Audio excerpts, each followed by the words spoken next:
The Bears, the Baylor Bears, were so impressive, roaring back to beat Auburn in game one of the basketball season. We're here, baby. This is Locked On Baylor. You are Locked On Baylor, your daily podcast on the Baylor Bears, part of the Locked On Podcast Network, your team every day. Welcome to another episode of Locked On Baylor, brought to you by FanDuel. I'm your host, Cam Stewart. Thank you for making it your first listen today and every day. Happy basketball season to you. It's happy, isn't it? Didn't look like it was going to be for a while, but the Baylor Bears come back late in the Stanford Pentagon in Sioux Falls and defeat the Auburn Tigers 88-82, the final. And before we get into Baylor, Auburn is a good basketball team. I said it in the preview yesterday. That's a good team out there. They receive votes for top 25. That's a team that will just pile drive somebody later in the week and should be in the rankings. I don't know if it'll happen for them in week one. I know that the AP poll, coaches poll, I think it's just AP in basketball. It doesn't really matter. These days, we're looking at KenPom mainly. Baylor was 7th in KenPom. Auburn was 16th. So this is a good basketball team, and I think that's one that's going to get better too. I also think Baylor's going to get better. We're going to talk about that in the third segment. But for now, the way the Bears played down the stretch, man, that was awesome. That was awesome. I was so ready to do the show, even late into the second half of, a lot of missed opportunities, a lot of points left on the board, still some of the same problems we saw last year. I don't want to get too down because I think this team's going to be better, but darn, that's a missed opportunity. And thankfully, because of the kids, I don't have to do that. I don't have to do that because the Bears closed the game on a 16-5 run. They were down 77-72. I think at the under 4 timeout was when it was 77-72. And they just roar back. And it wasn't anything fluky. This wasn't the most fluky thing, but it wasn't Adam Flagler 19 straight points. Like, it was just hard-nosed basketball. Good looks on the offensive end. Good defense. This is one of the best defensive performances I've seen from a Scott Drew team that gave up 80 points, which I didn't think they would score, and they almost didn't. Because in flashes, in spades of this game, they played really good on the defensive end, in the interior especially. Now, then again, there were some phases in the game where they were exposed, including on the interior. But overall, this team made the plays down the stretch, and it was different guys too. That's what I mean by it wasn't just Adam Flagler taking over. And that was great last year. The TCU game is the one I'm referencing, but everyone had a part in this one, it seemed like. And it wasn't just 5 starters on the floor at the end of the game. Notably Yves Missi making some big plays. We're going to talk about him in the second segment. But Jaden Nunn, who didn't have a dazzling game on the offensive end, was the dog we thought he was going to be on the defensive end. Made some big stops, some big steals. He misses a shot that's impossible to miss. There's nobody even near him in this layup attempt. Totally botches it. And earlier in the second half, Josh O gets one. He's 10 feet ahead of everybody under the basket, and he just throws it in the stands. It was plays like that it was like, I don't think this is Baylor's night. They're down 9 at the half, a killer sequence with the 3 that puts Auburn up 9 at the half. That was a back and forth first half. And Baylor comes out with the energy to start the second. And I look up, 5.5 minutes into the second half, and they're down 8. I'm like, you didn't get anywhere. Those are the kind of things that you're just like, maybe it's not our night. It actually reminded me a lot of the Creighton game that knocked Baylor out of the tournament last year, where they hung around, they hit enough shots in the first half, but they're down at the break, and they have this nice stretch to open the second half, but they don't get any closer, which is exactly what was happening tonight. And kind of did happen until the 4-minute mark or so. They couldn't get within 4 points. Every time Baylor scored, they gave up a bucket at the other end. Auburn hit some big shots. At one point, they were 7 of 12 from 3. Auburn was. They got some good looks, but I didn't think it was overall poor defending on the perimeter by the Bears. Well, these things have a tendency to even out, and that evened out on the Auburn side. They end up going 9 of 19 from 3. Both teams shoot the exact same, 9 of 19 for 47%. And I apologize. I do have limited stats tonight. They didn't have the stat broadcast up. I think that was probably an issue at the Stanford Pentagon. My guy, Matt Roberts, knows how important those are. So I think that's a Stanford Pentagon problem. So I do only have a few stats coming from ESPN. And yeah, 3-point, nothing to write home about for Baylor. But they did make the ones when they needed to. Overall, I mean, the stats are pretty even, y'all. 43.3% from the floor from Baylor, and 44.4 from Auburn. So pretty similar there. Free throws, not terrific. Neither side shoots 80%. Baylor at 79, and Auburn at 68. If you take those two percentages, that's actually was my scorer guess of this game, 79-68 Baylor. The rebounds, even now, a positive sign for Baylor. And a lot of this came in the first half, but awoke again towards the latter half of the second, is the offensive rebounds. Auburn actually has more on the night, 17-16, but 16 offensive rebounds. Oh, I'd kill a pet for that last year for Baylor, because they were not getting that. They weren't winning the rebound battle at all. So that means they did win the defensive one, 26-25.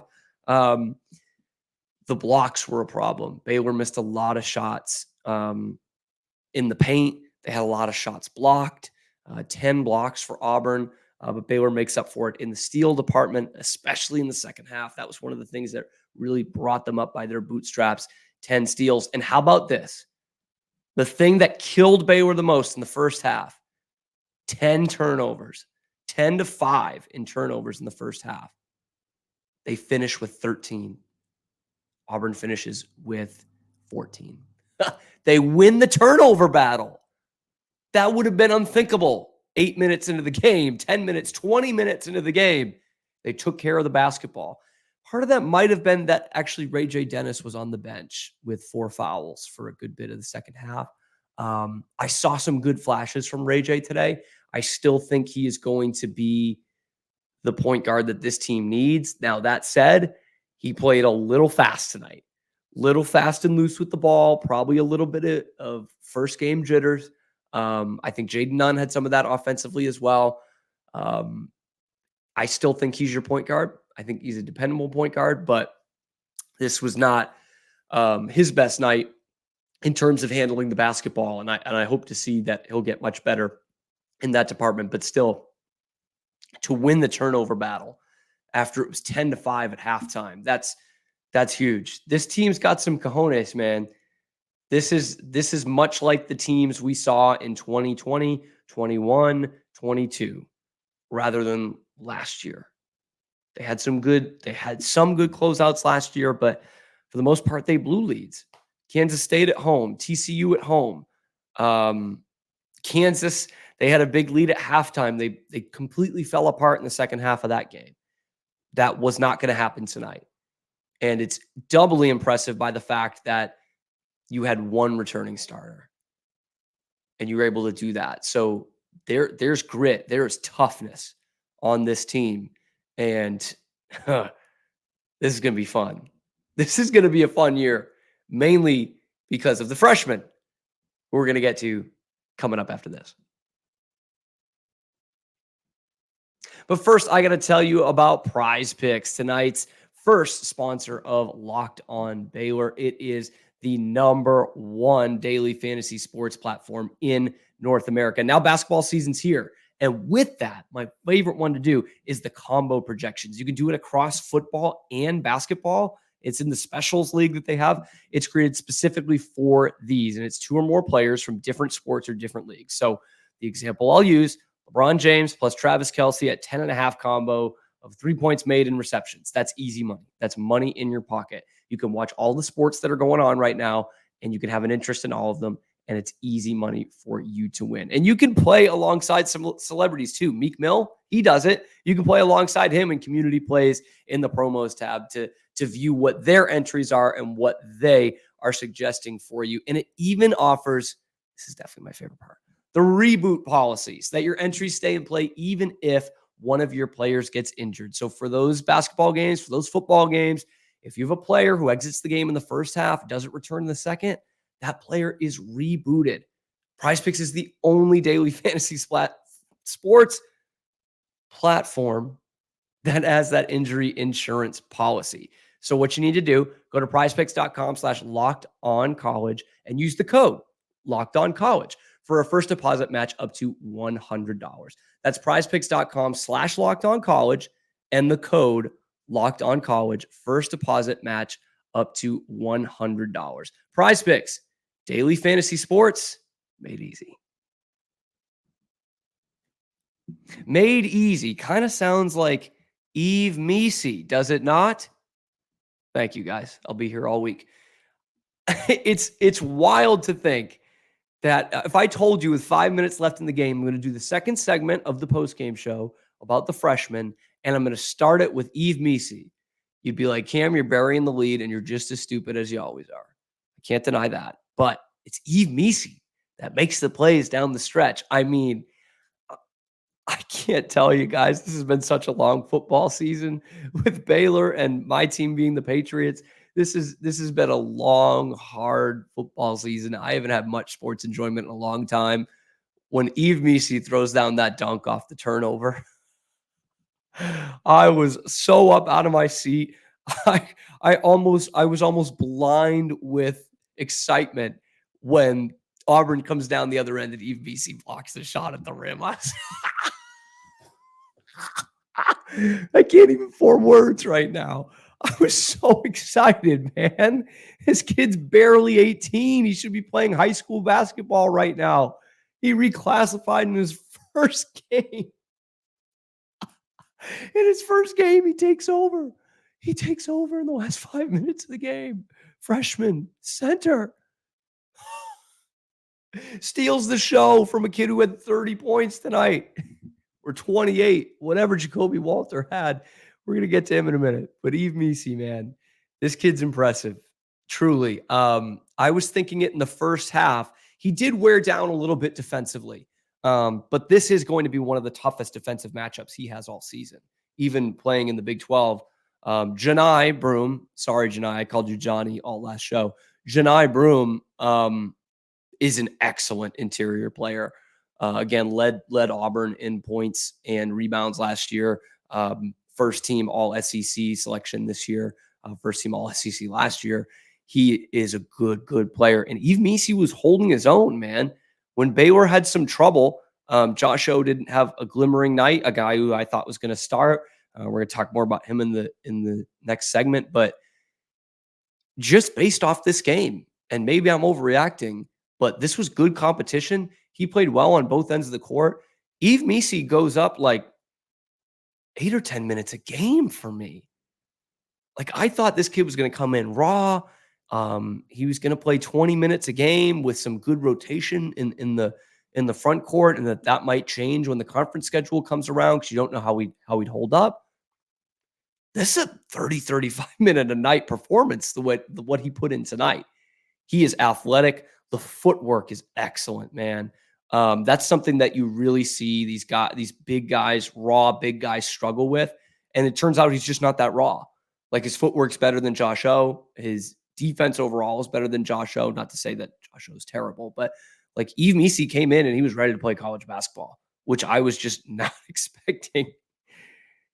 Only gets 5 points, I think, 5 points and 5 rebounds. But was 10 points from Yves Missi, 10 points. That was a good performance tonight. It was Josh O that had 3 points, 5 rebounds. Sorry about that. Not a lot from Miro Little, but the other freshman, of course, Jacoby Walter. And I mean, to be fair, most of the big plays made in this game were by new guys from Baylor, whether it be those two or Ray J. Dennis had a couple. Jaden Nunn had some big defensive plays. So a lot of new guys, but Jacoby Walter, man, this kid's a star. This kid's a star. A 5-star was not enough for him. He might prove to us that he deserves to be in a league higher than this, which he will be at this time next year, man. 28 points, did it from all angles, man. Inside, outside, had some good defensive plays, had some hustle plays. That's what really stuck out to me. He had one early in the first half that he closed down from like 15 feet to chase a loose ball on the baseline and threw it off the Auburn guy for a possession. And the score was like 9-7. That's hustle, man. That's buy-in. And Fran was waxing poetic about Jacoby Walter. And to be fair, this is kind of the things we heard all offseason too, was that his makeup's just a little different. Like, he is a Scott Drew type of player, a team first guy. This is going to sound like a knock. I promise it's not. Keontae George was a great player for Baylor. I think Jacoby Walter's going to fit in just a little bit better. Mainly because he's not the point guard the way Keontae was. And Baylor didn't have a great backup point guard to Keontae. Adam Flagler's not a natural point guard either. So Jacoby Walter can be out there as the 2, and he can be your most gifted offensive player, your most gifted scorer, and not take you out of your offense. And that was just not the same luxury that they had last year, where a lot of times Keontae was your most talented scorer on the floor. And he would take you out of your offense a little bit, or Adam Flagler was the guy who was usually playing out of position when he would have to play point guard. So that fits Baylor better. Ray J. Dennis is the point guard. Jaden Nunn is probably his backup, and he's a stud defender. And Jacoby Walter can put the ball in the bucket. Inside, outside, sweetest stroke around. Ask any of the cows. That kid can play. Baylor might have 2 lottery picks. That might be a reach for Yves Missi after one game, but I don't care. I'm excited. These are 2 stud diaper dandies. And when it did come together late in this game, you thought, okay, this is what I expected this Baylor team to look like, with the depth, the guys they brought off the bench, a good shooting team, but one that can score in the lane. Something that they didn't have last year. They just had no threat in the paint last year. And I kept saying it on the show with Drake of, look, they don't need to score in the paint all the time. They don't even need to outscore teams in the paint. They don't need back-to-basket scoring, but they need something. They need a threat. And Baylor would space the floor last year, and teams would let them. I mean, Keontae was a great shooter. He wasn't a terrific penetrator. Same with Adam Flagler. LJ Cryer wasn't going to finish amongst the trees. And now you have that. Ray J. Dennis and Jaden Nunn, especially early in the game, can get in the paint and can score. Your guards can do that. Yves Missi can do that. Jalen Bridges can slash and do that. But where he's most effective is stretching out the defense, which he has the opportunity to do now. And the offensive rebounding is better too. All of those things play into the fact that they dropped 88 points on a good team. This Auburn team is going to be in the rankings in a very deep SEC, by the way. A&M's good. Kentucky's good. Arkansas is good. Tennessee is the best of those teams. I think A&M might be a little bit better, but this is a deep conference, and Auburn is going to be added to that as a ranked team. Again, 16 in KenPom. So take that for what it's worth. And for me, that's worth a lot. Whew. Baylor was really good tonight in stretches. There were times where they weren't that good. And there are some things that they need to work on, not just before the conference schedule comes in, but they've got a tough non-conference schedule here in the next month and a half before turning over the calendar. So it wasn't all perfect tonight, but it was pretty darn good. You know me, I've got to do the negatives. Sorry, guys. But first, I got to tell you that today's episode is also brought to you by FanDuel. FanDuel is the official partner of the NFL and America's #1 sportsbook. I can't say it enough how great a time it is, especially for us Baylor fans. because college basketball is here. College football is still around. I guess I got to talk about that. NFL, NHL, NBA, pickleball, it's all there. And the way to keep up with it and make it all fun is FanDuel, America's #1 sportsbook. And right now, new customers get $150 in bonus bets with any winning $5 money line bet. Okay. That's $150 no matter what if your team wins. Okay.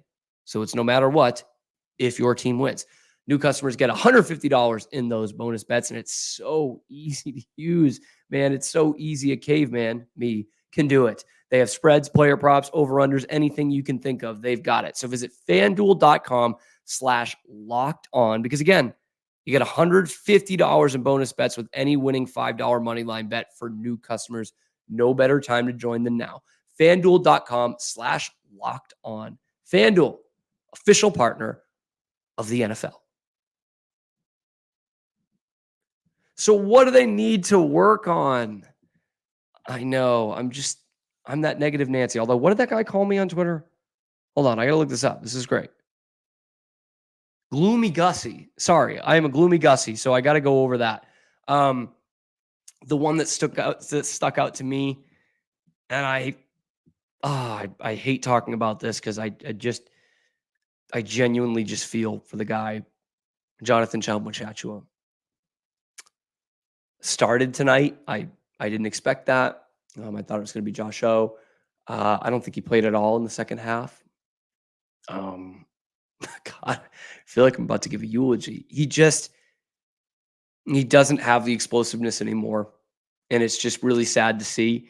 And I wonder what his role is going to be on this team. Talking about the season preview the other day, I thought, he might play some more forward than center, but he's going to get good minutes, maybe more minutes than Yves Missi. I don't think that's going to be the case. You saw a lot more Caleb Lohner out there. You obviously saw Josh O at center, and Missi were splitting the time at the 5. He's just not the same player and not the same defender. He doesn't have the lateral quickness. He was getting exposed early. Auburn had a couple nice plays on both JTT and Missi, actually, where they do a high pick and roll. They'd bring up Broom to the free throw line, and it was a pick and roll because they wanted that switch and get on the center, and the guard was just going to take him to the paint every time. Spread things out, get the big guy at the free throw line. It was game over. And I think Scott recognized that and just said, this, to be fair, this probably just wasn't the game for JTT. Auburn plays quick. I mean, you saw it after made baskets, after misses, they were getting down the floor. And there was a time where Baylor was not defending well in transition. That's why they weren't getting stops after their baskets. And they couldn't go on a run because they weren't playing good transition defense, which was a big knock on them last year. They were putrid in transition. Just awful. I mean, they weren't a good defensive team overall, but especially in the paint and in transition, which kind of go hand in hand, to be honest with you. And that's what it looked like again tonight. And it wasn't just Jonathan Chalmers-Chachua for sure, but they did clamp that down, which is tougher to do towards the end of the game. But they found the legs. They got the rotation in there, which I think that's where the depth is going to help you a lot. They were able to press at times. They were able to break the press. Bruce Pearl's teams always have really good, like almost like the old Press Virginia teams with Bob Huggins. And Baylor didn't really have trouble with that tonight. And they cleaned up that transition defense. And it is such a positive that Yves Missi is able to get in there and not be lost and not be totally raw, because I just think John's role is a lot smaller than I thought it was going to be. And it sucks, man. I mean, this was such a special defensive player. I mean, defensive player of the year in the Big 12 2 years ago. And it just sucks to see that no matter what he tries, I don't know that he has that quickness anymore. But we'll see. I mean, there could well be games where, I mean, he could just get stronger throughout the season. That could be true. It happens. He is still kind of recovering from that injury that happened a year, almost 2 years ago now, 21 months ago. But the other thing too is there will be some slow teams in this league. in the Big 12. They'll be physical as holy hell, but there are some slow teams. Auburn plays a really fast pace. And maybe there are some games against, I don't know, West Virginia or Oklahoma where it's a half court game and you really like what JTT can give you on the low block still. So I hope that's the case. I really do. I thought Langston Love struggled for much of the game. He did make some good plays in the second half, but he was another guy that looked like he was caught in quicksand a little bit, especially in that transition defense. He still working out whether he's a shooter or not, or a banger down low. I mean, he could be a Marcus Smart type of player for those of you that follow along in the NBA at his best. But Jaden Nunn, I think, was such a bright spot defensively. I know I've mentioned his name a few times. I'd like to see a little bit more out of him offensively because, again, what I mentioned in the last segment, he can drive. He can get to the hole. He can finish amongst the bigs. We saw that in the first half, and he didn't quite get the lanes in the second half. So that's something I'd like to see from him because I think it'll be open. I think Baylor's going to space the floor, which they did a few possessions early on really impressively. When none was getting to the basket, they were really spacing it. It was a 4 or 5 out, and it was cool to see because in the starting lineup, JTT was the tallest guy on the floor. And so I'm like, okay, this is how they're going to do it. They can. I like this team spacing it out a little more than last year's team that was live and die by the 3 because I think this team's a little more dynamic offensively. So in summation, transition defense needs to get better. Defense overall can be better, but I liked what I saw from them tonight on the defensive end. Like, again, I was prepared to come in here and talk about this being a disappointing loss and vibe sucking, but that don't take this team just off that game because this is a good team. And I mean it. This is a good basketball team. This is a good team, man. They showed some people tonight. They're going to show some people over the next month and a half before Big 12 play starts. This should be a team, barring major injury, that is better than last year. I hope that means they go further in the tournament, but this is a deep and a talented team. And you know what it really does with the versatility of this offense and how deep this team can be? It takes the pressure off some of the guys who just really looked bad at times last year. Jalen Bridges, first couple games of the Big 12 season, we were like, who the heck is this guy? What did we get ourselves into? Langston Love, Caleb Lohner. Caleb Lohner was such a meme last year. Dribbling the ball off his foot, airballing threes.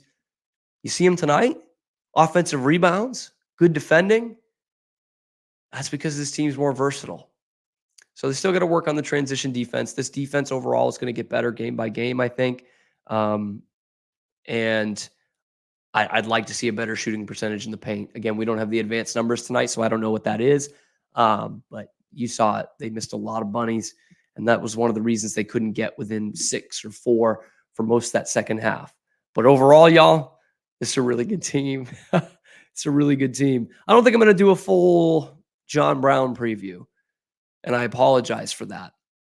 But the next time you hear me, it will be after that John Brown game, and we'll break that down a little bit, and we'll talk a little more football. I know a lot of you still want to listen to football, and the Bears do play this week, and it's going to be a bloodbath. Anyway, we'll be back tomorrow. Thank you for making it your first listen today and every day. Appreciate you guys. Truly, those of you like and subscribe. If you haven't already, this is your number one, your only source for exclusive Baylor content every weekday. Plus on Saturdays too during the football season and again during basketball season too, because I'm a basketball guy. Thank you again, and we will see you tomorrow. This has been, always will be, Locked on Baylor.